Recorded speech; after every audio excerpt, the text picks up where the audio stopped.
ಕಾವೇರಿ, ಇವತ್ತಿಂದ ಇದೇ ನಿನ್ ರೂಮ್.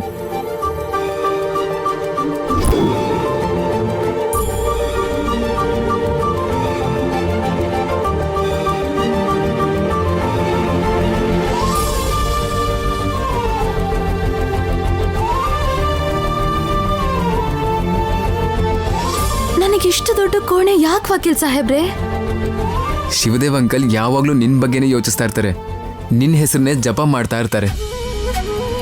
ಇಷ್ಟು ದಿನ ಕಲ್ಯಾಣಿ ಕಲ್ಯಾಣಿ ಅಂತ ಇದ್ದ ಅಂಕಲ್ ಇವಾಗ ನಿನ್ ಹೆಸರನ್ನ ಕರೀತಾ ಇದ್ದಾರೆ. ನೀನಿದ್ರೆ ಖುಷಿಯಾಗಿರ್ತಾರೆ, ಸಮಯಕ್ಕೆ ಸರಿಯಾಗಿ ತಿಂತಾರೆ. ಇದು ಶಿವದೇವ್ ಅಂಕಲ್ ಪ್ರಾಣ ಕಾಪಾಡಿದ್ದಕ್ಕೆ ನೀನು ಕೊಡ್ತಾ ಇರೋ ಗೌರವ ಕಾವೇರಿ. ನನ್ನನ್ನ ರಾಜಮಹಲ್ಗೆ ಕರ್ಕೊಂಡ್ ಬಂದು ಈ ರಾಜಮಹಲಲ್ಲಿ ನನ್ನನ್ನ ಕೆಲ್ಸದೋಳ್ ತರ ನೋಡ್ದೆ ಸ್ವಂತ ಮಗ್ಳ ತರ ನೋಡ್ಕೋತಿದ್ದಾರೆ. ಇದಕ್ಕಿಂತ ಗೌರವ ಇನ್ನೇನ್ ಬೇಕು ಸಾಹೇಬ್ರೆ? ಆದ್ರೂ ಈ ರಾಜ ವೈಭೋಗನ ಅನ್ಭವಿಸೋದು ನನಗಿಷ್ಟ ಆಗಲ್ಲ. ನನಗ್ ಬೇಡ ವಕೀಲ್ ಸಾಹೇಬ್ರೆ, ನಾನು ಆಚೆ ಮಲ್ಕೋತೀನಿ. ಹಾಗನ್ಬೇಡ ಕಾವೇರಿ, ನೀನು ಹಾಗಂದ್ರೆ ರಾಜಮಾತೆ ಬೇಜಾರ್ ಮಾಡ್ಕೋತಾರೆ. ಸ್ವಲ್ಪ ದಿನ ಆದ್ಮೇಲೆ ನಿಮ್ಮ ಅಮ್ಮನ್ನು ಕರ್ಕೊಂಡ್ ಬರೋಣ. ಅಯ್ಯೋ ಬೇಡ ವಕೀಲ್ ಸಾಹೇಬ್ರೆ, ಯಜಮಾನ್ರು ಬೇಗ ಹುಷಾರಾದ್ರೆ ನಾನೇ ಅಮ್ಮನ ಹತ್ರ ಹೋಗ್ತೀನಿ. ಕಾವೇರಿ, ಎಷ್ಟೋ ಓದ್ಕೊಂಡಿರೋರ್ಗೂ ಕೂಡ ನಿನ್ನಷ್ಟು ಮೆಚುರಿಟಿ ಇರೋದಿಲ್ಲ. ನಿನ್ಗಿರೋ ಕ್ಲಾರಿಟಿ ಸೂಪರ್.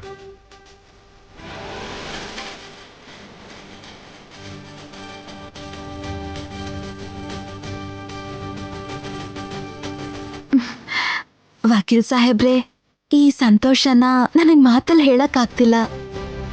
ಅದಕ್ಕೇನೆ ಹಾ, ಅದಕ್ಕೇನೆ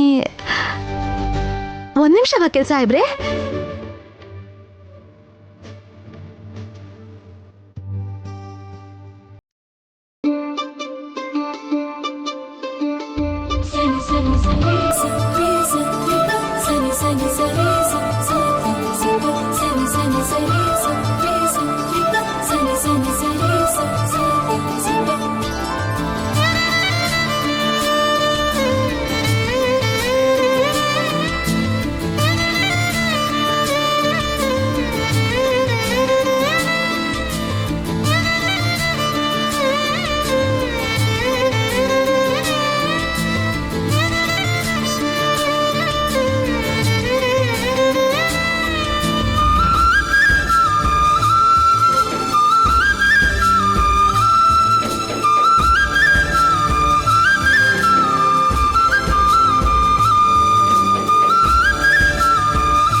ಕಾವೇರಿ, ಕಾವೇರಿ,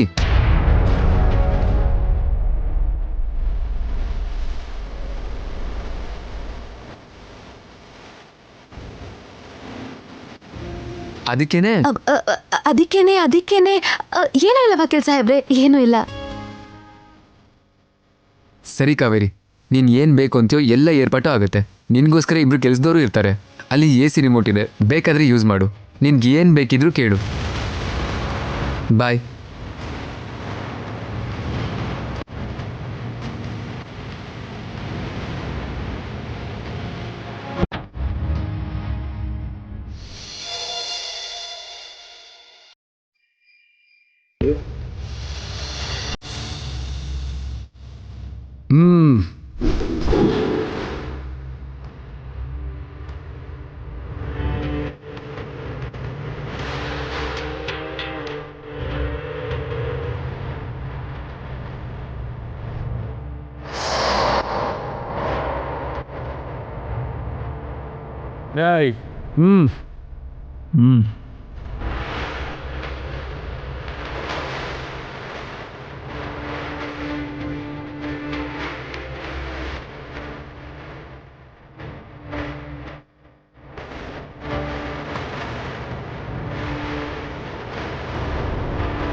ಏಯ್!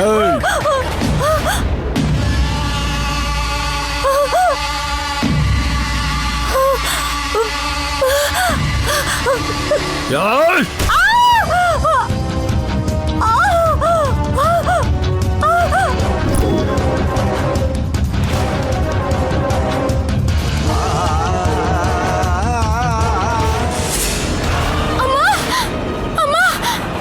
ಅಮ್ಮ ಅಮ್ಮೋರೆ ಅಮ್ಮೋರೆ ಅಮ್ಮೋರೆ ಕಾವೇರಿ ಕಾವೇರಿ ಅಮ್ಮೋರೆ ಏನಾಯ್ತು ಏನಾಯ್ತು ಕಾವೇರಿ ಕಾವೇರಿ ಏನಾಯ್ತು ಹಾ ಏನಾಯ್ತು ನಮ್ಮಮ್ಮನ ಯಾರೋ ಸಾಯಿಸ್ಬಿಟ್ರು. ಚಿಚಿ ಏನ್ ಮಾತಾಡ್ತಿದ್ಯಾ ಕಾವೇರಿ ಕಾವೇರಿ ಯಾರೋ ಯಾಕೆ ಸಾಯಿಸ್ತಾರೆ? ಯಾವುದೋ ಕೆಟ್ಟ ಕನ್ಸು ಬಿದ್ದಿರುತ್ತೆ ಅಷ್ಟೇ ಕಾವೇರಿ. ಅಮ್ಮನ ಹತ್ರ ಒಂದ್ಸಲ ಮಾತಾಡ್ಬೇಕು ಅಮ್ಮವ್ರೆ. ಮಾತಾಡುವೆ ಅಂತೆ ಪೃಥ್ವಿ ಒಂದ್ ಲೋಟ ನೀರ್ ತಗೊಂಡ್ ಬಾ. ಆಗ್ಲಿ ರಾಜಮಾತೆ. ಕೂತ್ಕೋ. ಭಯ ಪಡ್ಬೇಡ ಅಮ್ಮ ಕಾವೇರಿ, ನಿಮ್ ತಾಯಿಗೇನೂ ಆಗಲ್ಲ. ನಿನ್ಗೆ ಯಾವ್ದೋ ಕೆಟ್ಟ ಕನ್ಸ್ ಬಿದ್ದಿರ್ಬೇಕು ಅಷ್ಟೇನಮ್ಮ. ಅಮ್ಮವ್ರೆ ಏನೋ ಅಪಶಕನ ಅಂತ ಅನ್ಸುತ್ತೆ. ಇಲ್ಲಿವರೆಗೂ ಯಾವತ್ತೂ ಹೀಗಾಗಿರ್ಲಿಲ್ಲ. ಅಮ್ಮನ ಹತ್ರ ಒಂದ್ಸಲ ಮಾತಾಡ್ತೀನಿ ಅಮ್ಮವ್ರೆ. ಕುಡಿಯಮ್ಮ.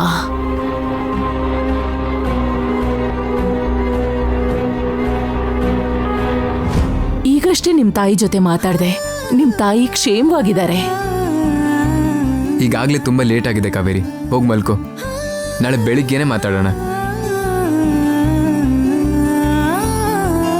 ಪೃಥ್ವಿ, ದೇವರ ಮನೆಯಲ್ಲಿ ಆಂಜನೇಯ ಸ್ವಾಮಿ ತಾಯ್ತಾ ಇದೆ, ಹೋಗ್ ತಗೊಂಡ್ ಬಾ. ತರ್ತೀನಿ ರಾಜಮಾತೆ.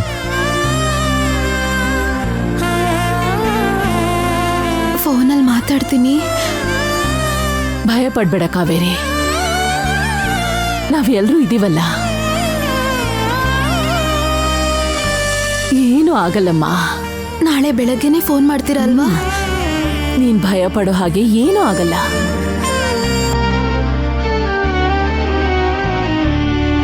ಕಾವೇರಿ,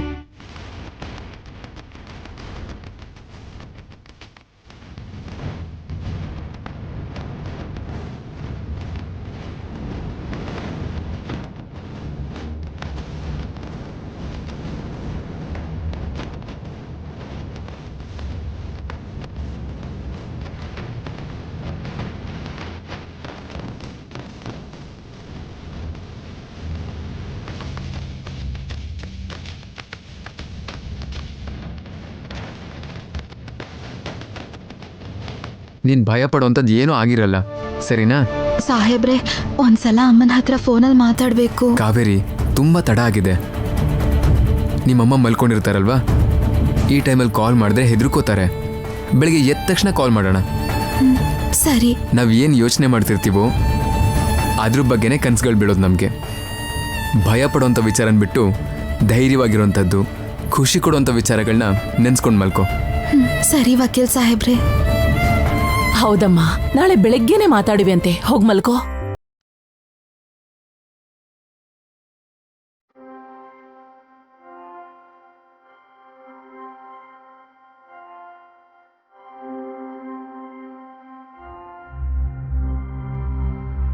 ಸರಿ ರಾಜಮಾತೆ.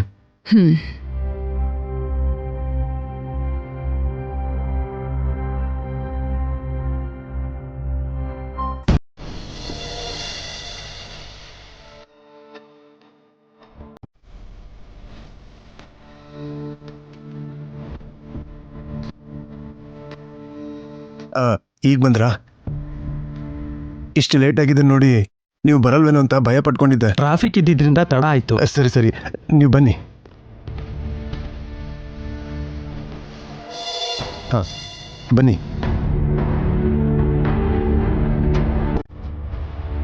ಮನೇಲಿ ಯಾರು ಇಲ್ಲ ಅಲ್ವಾ? ಇಲ್ಲ ಗುರುಗಳೇ, ಎಲ್ಲರೂ ಬೆಂಗಳೂರು ಹೋಗಿದ್ದಾರೆ. ನೀವು ಬನ್ನಿ.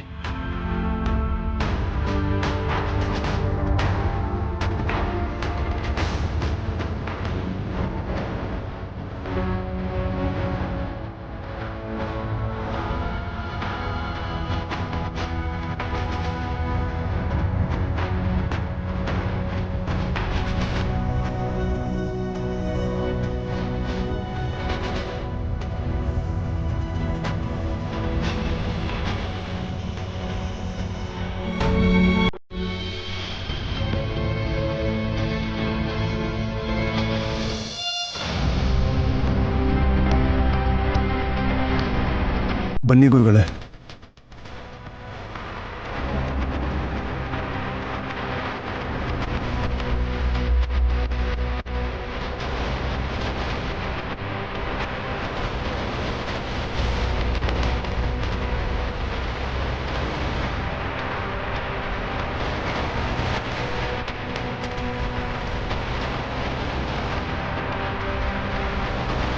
ಇವನ್ನ ತುಂಬ ದಿನಗಳ ಕಾಲ ಇಲ್ಲೇ ಇಡೋದು ಒಳ್ಳೇದಲ್ಲ. ಈಗಾಗಲೇ ತುಂಬ ವರ್ಷಗಳಿಂದ ಕೋಮಾದಲ್ಲಿದ್ದಾನೆ.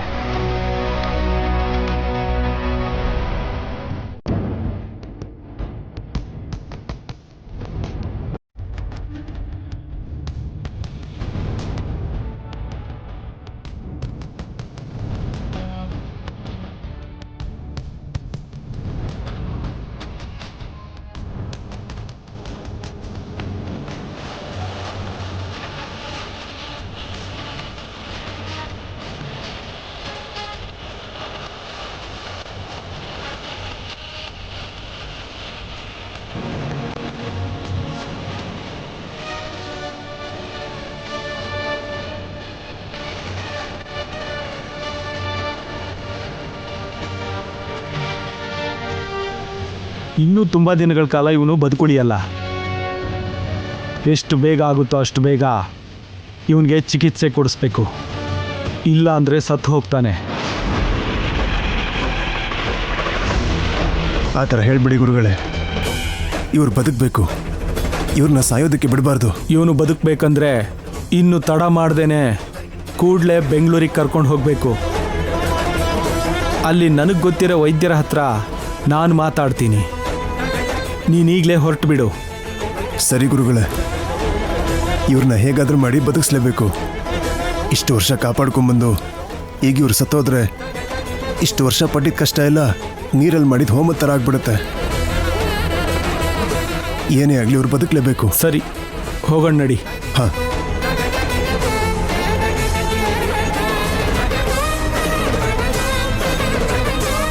ನಡೀರಿ.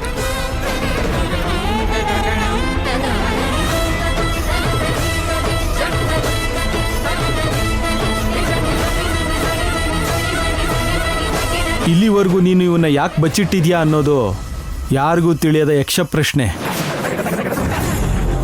ಇದಕ್ಕುತ್ತರ ನಿನಗೆ ಮಾತ್ರನೇ ಗೊತ್ತು. ಈ ಸತ್ಯ ಸಮಾಧಿ ಆಗೋಕ್ಕೂ ಮುಂಚೆ ಬೆಂಗಳೂರಿಗೆ ಕರ್ಕೊಂಡು ಹೋಗಿ ಅವನ್ನ ಬದುಕಿಸ್ಕೋ. ಹಾಗೆ ಆಗಲಿ ಗುರುಗಳೇ, ನಾನು ನಿಮ್ಮ ಜೊತೆ ಟಚ್ಚಲ್ಲಿರ್ತೀನಿ.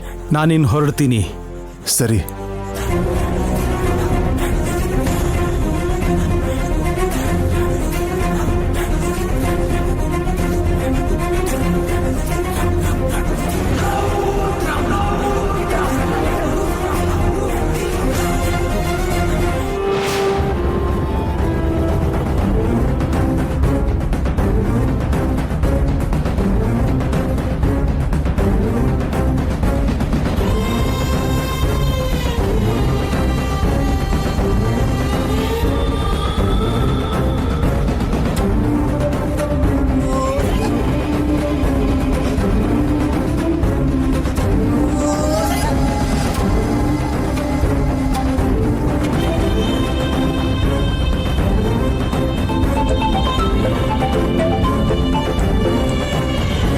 ತೇಜ, ಹೇಳಿ ಅಮ್ಮ.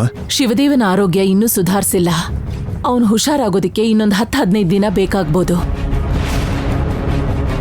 ಅಲ್ಲಿವರೆಗೂ ಕಾವೇರಿ ಇಲ್ಲೇ ಇದ್ದು ನಾಟಿ ಔಷಧಿ ಕೊಡ್ಬೇಕು. ನಾನು ಈಗಲೇ ಅಲ್ಲಿಗೆ ಬಂದ್ಬಿಡ್ತೀನಮ್ಮ. ನೀನ್ ಬರೋದೇನ್ ಬೇಡ, ಮೊದ್ಲು ನೀನು ಕಾವೇರಿ ಮನೆ ಹತ್ರ ಹೋಗ್ಬಾ. ಕಾವೇರಿನ 2 ದಿವಸದಲ್ಲಿ ಕಳಿಸ್ತೀವಿ ಅಂತ ಕರ್ಕೊಂಡ್ ಬಂದ್ವಿ. ಈಗ ನೋಡಿದ್ರೆ ಇನ್ನೂ 1 ವಾರ ಕಳ್ಸಕ್ಕಾಗಲ್ಲ ಅನ್ಸುತ್ತೆ. ಆ ವಿಷಯನ ಅವಳ ಮನೆಯವ್ರಿಗೆ ಅರ್ಥ ಆಗೋ ಹಾಗೆ ಹೇಳು. ಸರಿ ಅಮ್ಮ. ಅಷ್ಟೇ ಅಲ್ಲ ತೇಜ, ಅವ್ರ ತಾಯಿನ ನೆನ್ಸ್ಕೊಂಡು ಕಾವೇರಿ ತುಂಬಾ ನೋವು ಪಡ್ತಿದ್ದಾಳೆ. ನೀನೇನಾದ್ರೂ ಮಾಡಿ ಕಾವೇರಿ ತಾಯಿನ ಒಪ್ಸಿ ಇಲ್ಲಿಗೆ ಕರ್ಕೊಂಡ್ ಬಾ. ತಾಯಿ ಮಗಳು ಇಬ್ರು ಇದ್ರೆ ನನಗೂ ಸ್ವಲ್ಪ ಧೈರ್ಯ ಬರುತ್ತೆ. ಆಯ್ತಮ್ಮ, ನಾನೇ ಒಪ್ಸಿ ಕರ್ಕೊಂಡ್ಬರ್ತೀನಿ. ಸರಿನಪ್ಪ.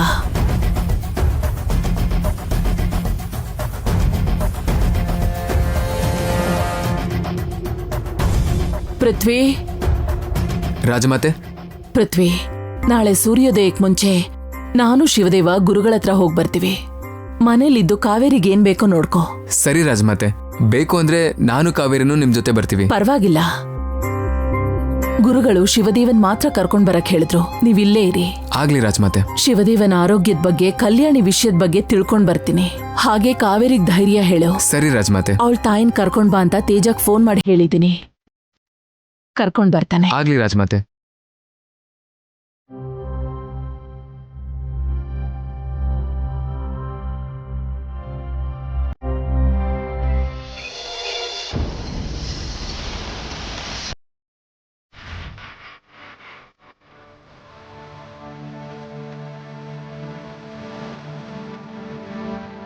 ಅತ್ತೆ ಅವರು ಬೆಳಿಗ್ಗೆನೆ ಎದ್ದು ಯಾವುದೋ ಸ್ವಾಮಿಗಳನ್ನ ನೋಡಕ್ ಹೋಗಿದಾರಂತೆ.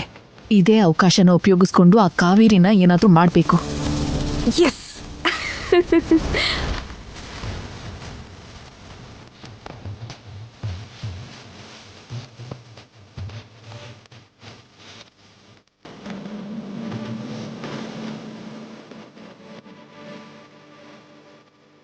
ಪೃಥ್ವಿಯಲ್ಲಿ ಆಂಟಿ ಬರ್ತಿದ್ದಾನೆ ಮಯೂರಿ.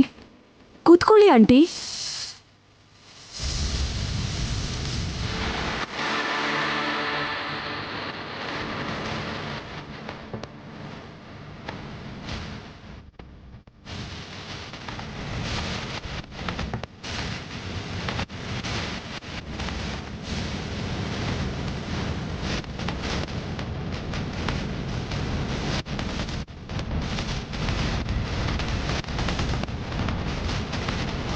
ಪೃಥ್ವಿ, ತಿಂಡಿ ಮಾಡೋಣ ಬಾ.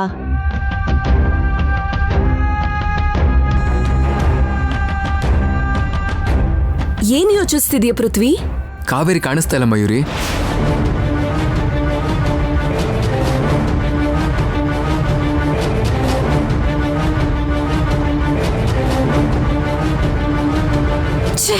ಕಾವೇರಿ ಬರ್ತಾಳೆ, ನೀನ್ ಬಂದ್ ಕೂತ್ಕೋ. ಸರಿ, ನೀವು ತಿಂಡಿ ತಿನ್ನಿ, ನಾನು ಆಮೇಲೆ ತಿಂತೀನಿ. ಅದೇನ್ ಪೃಥ್ವಿ, ನಿನ್ಗೋಸ್ಕರ ನಾವೆಲ್ಲ ಇಲ್ಲಿ ವೇಟ್ ಮಾಡ್ತಾ ಇದ್ರೆ ನೀನು ನಮ್ ಯಾರಿಗೂ ಸಂಬಂಧ ಇಲ್ದೇ ಇರೋ ಆ ಕಾವೇರಿಗೋಸ್ಕರ ವೇಟ್ ಮಾಡೋದಂದ್ರೇನು? ಅವಳೊಬ್ಳು ಕೇವಲ ಕೆಲಸದೋಳ್ ಪೃಥ್ವಿ. ನೀನ್ ಜಾಸ್ತಿ ಅವಳನ್ನ ತಲೆ ಮೇಲೆ ಕೂರಿಸ್ಕೋಬೇಡ. ಮಯೂರಿ, ಕಾವೇರಿಗೂ ನಮಗೂ ಸಂಬಂಧ ಇಲ್ಲ ಅಂದ್ರೆ ಏನು? ಸಂಬಂಧ ಇದೆ. ಕಾವೇರಿ ಇಲ್ಲ ಅಂದಿದ್ರೆ ಶಿವದೇವ್ ಅಂಕಲ್ ಜೀವಂತವಾಗಿ ಇರ್ತಾ ಇರ್ಲಿಲ್ಲ. ಇದೆಲ್ಲ ಆಗಿರೋದು ಕಾವೇರಿಯಿಂದಾನೆ. ಅದನ್ನ ಯಾರು ಮರೀದೇ ಇದ್ರೆ ಒಳ್ಳೇದು. ಪೃಥ್ವಿ, ಯಾರ್ ಲಿಮಿಟ್ಸ್ ಏನು ಅಂತ ತಿಳ್ಕೊಂಡ್ ಮಾತಾಡು.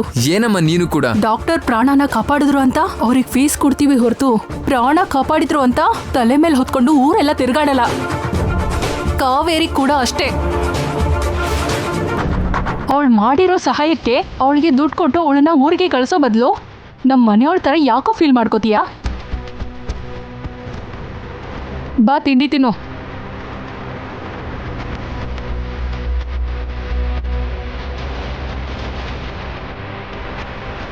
ನೀನ್ ಮೊದ್ಲು ಬಂದು ಇಲ್ಲಿ ಕೂತ್ಕೋ ಪೃಥ್ವಿ. ಕಾವೇರಿ,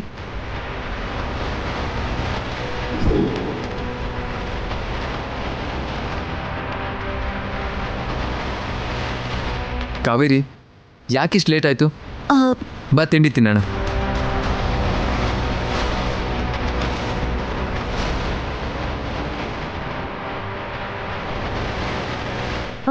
ನನಗೆ ಹಸುವಿಲ್ಲ ಸಾಹೇಬ್ರೆ, ನೀವು ತಿನ್ನಿ. ಹಸ್ವಿಲ್ ಅಂದ್ರೆ ಏನು ಕಾವೇರಿ? ಬಾ ತಿನ್ನೋಣ. ನಾನು ಆಮೇಲೆ ತಿಂತೀನಿ ವಕೀಲ್ ಸಾಹೇಬ್ರೆ.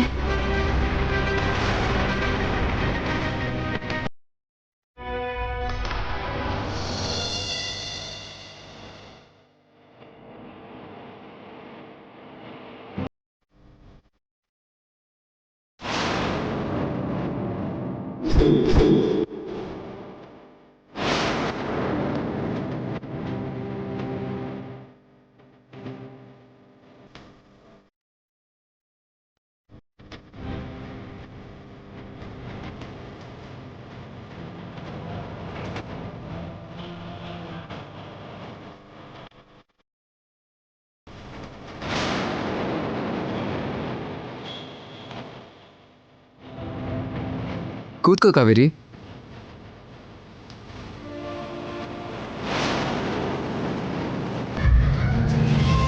ಪರವಾಗಿಲ್ಲ, ನಾನಿದ್ದೀನಲ್ವಾ, ನೀನು ಕೂತ್ಕೋ.